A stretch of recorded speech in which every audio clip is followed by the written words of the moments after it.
যারা অশ্লীল সিনেমা দেখেন, যারা অশ্লীল কিছু দেখেন, দেখার সময় এই হাদিসটা মাথায় আনবেন। কি কয় নবীজি দেখেন, তিরমিজি শরীফের 2429 নম্বর হাদিস।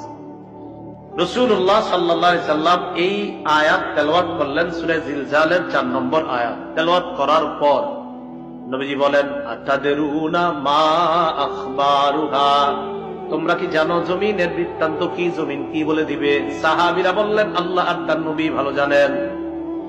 নবীজি বললেন, ফাইন্না আখবারাহা আন তাশহাদা আলা কুল্লি আবদিন ওয়া আমাতিন বিমা আমিলা আলা যহরিহা আন তাকুলা আমিলা কাযা ওয়া কাযা ইয়াউমা কাযা ওয়া কাযা। নবীজি বলেন, জমিন এইভাবে বৃত্তান্ত বর্ণনা করবে, আতুশাল অমুক এলাকার অমুক বান্দা ওই সময় এতটা বাজে অমুক দোকানের সামনে দাঁড়িয়ে টেলিভিশনের মধ্যে অশ্লীল সিনেমা দেখছে, মাবুদ আমি জমিন তার বিরুদ্ধে সাক্ষী দিয়ে দিলাম, তোমার কাছে বিচার চাই। সময়, স্থান সব বলে দিল।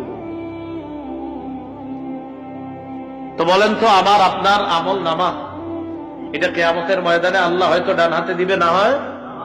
তো এর আগে সাক্ষীগুলোর কথা মনে রেখেন, আমল নামা দেওয়ার আগে প্রথম সাক্ষী হবে জমিন। 2 নাম্বার সাক্ষী ফেরেশতা।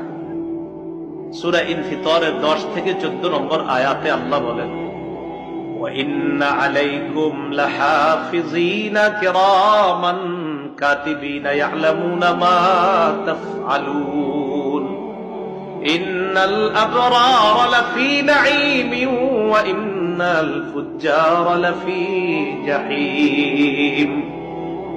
আল্লাহ রাব্বুল আলামিন বলেন, তোমাদের সাথে সংরক্ষণকারী যত্নবান ফেরেশতারা আছে, তোমরা যা করো তারা তা দেখে। সম্মানিত লেখকগণ, আল্লাহ এরপর বলেন, পুণ্যবানরা নেয়ামতে পরিপূর্ণ জান্নাতে থাকবে আর অপরাধীরা জাহান্নামে থাকবে। বলি নাউজুবিল্লাহ।